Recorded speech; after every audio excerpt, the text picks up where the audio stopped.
Chapter 2. Knocked Down to Prevent It from Falling. The door behind me opened. I was mid-water bottle packing. Slowly, I turned around, trying very hard to seem innocent. "What are you doing?" My innocent face must not have looked very innocent. What to tell your mother when she just walked in on you packing to run away? "I don't know." I was not very creative, especially under pressure. "Looks to me like you're packing for some sort of trip," she said critically. I winced. "Well, I am almost 11, you know. I should be gone anyway." "You don't have a Pokemon." "Curse you, logic." "I'll go get one." "Where?" "I'll buy one at the market." There was a long, suffering sigh. I could only scowl and return to packing. There was no successful verbal response to the mom sigh. After not winning with that, she walked over and sat on my bed, halting the packing process.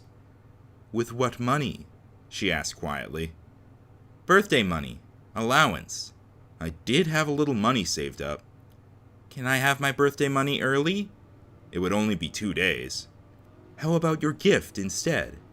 With that, my mother set a Pokeball on the covers and made it all the way to the door before I pounced on it. She probably meant to get a clean getaway, but I wouldn't let her. Not only was I thankful, boy was I thankful, because it meant I didn't have to spend my last dribbles of cash on a Pokemon, but I was also suspicious. I knew what kind of Pokemon my mother had wanted for me.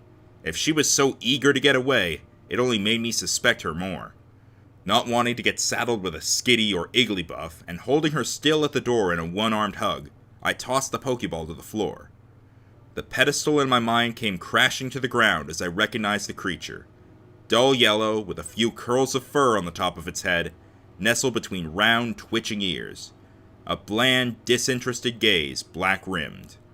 4 blunt, stubby legs holding up a dense mass of yellow and faded green. The Pokemon turned its head to one side and regarded me with a lidded expression.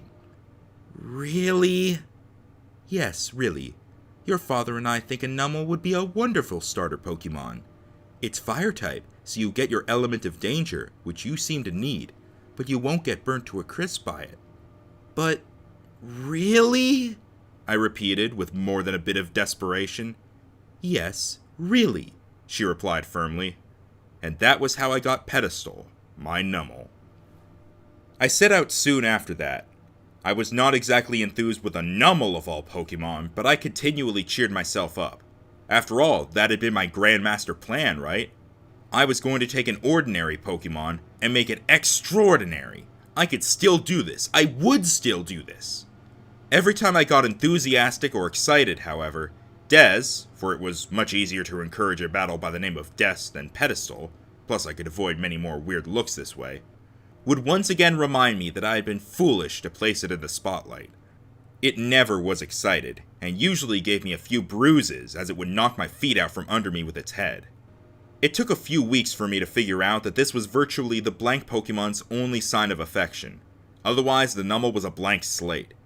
It would eat, sleep, breathe, and poop, but aside from that, and occasionally setting things on fire, and maybe the rare happy little "no," Pedestal didn't do much of anything. I had been expecting an awesome Pokemon that obeyed me perfectly, rejoiced at every battle won, resolved to get stronger with every one lost, there wouldn't be many of those though, and was my best friend. I couldn't see myself becoming best friends with Pedestal, simply put. Numel were pretty boring Pokemon to begin with, and mine seemed doubly so. In that first month, I learned a lot. The first thing I learned was which foods spoiled quickly and which would keep for a while. I found myself eating a lot of ramen.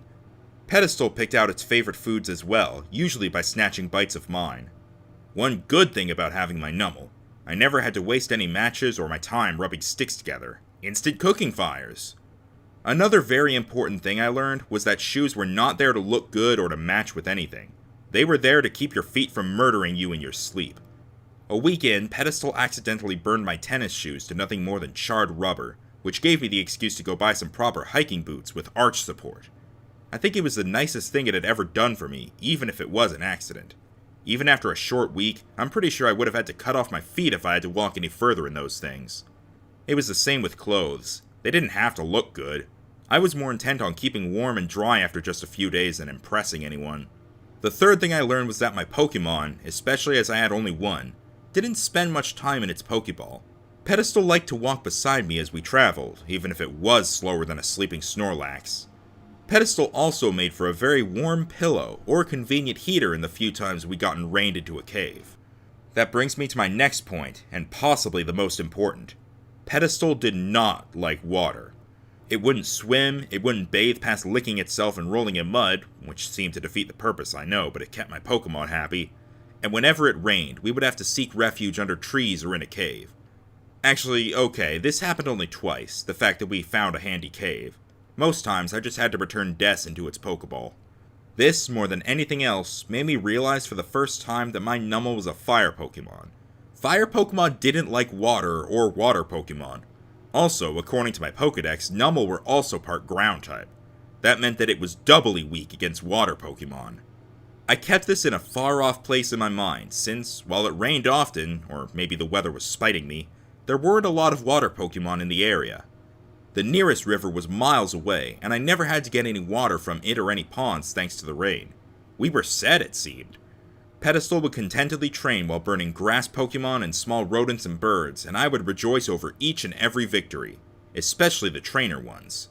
We got lucky with those, too, since the trainers in the area seemed to be mostly grass and bug trainers. Then, I made a mistake. The mistake cost me half of my money, a large chunk of my pride, and Pedestal's trust for a few days. But more importantly, it cost me my peace of mind. What was this mistake, you might ask?